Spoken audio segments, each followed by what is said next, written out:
Lord, alam kong kakayanin ko ang lahat basta't kasama kita. Lord, salamat sa bagong araw.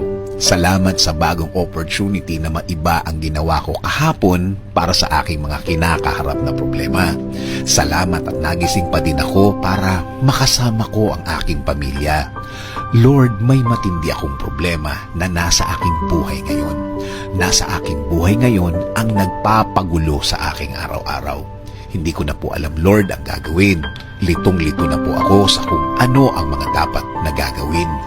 Humihingi din ako ng patawad, Lord, dahil nabawasan ang mga pagkakataon na ako'y nagdadasal sa iyo na mas iniisip ko ang kaya kong gawin imbes na ang kaya mong gawin sa buhay ko.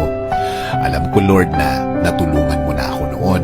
Alam ko at natatandaan ko pa kung paano nabaligtad ang sitwasyon at biglang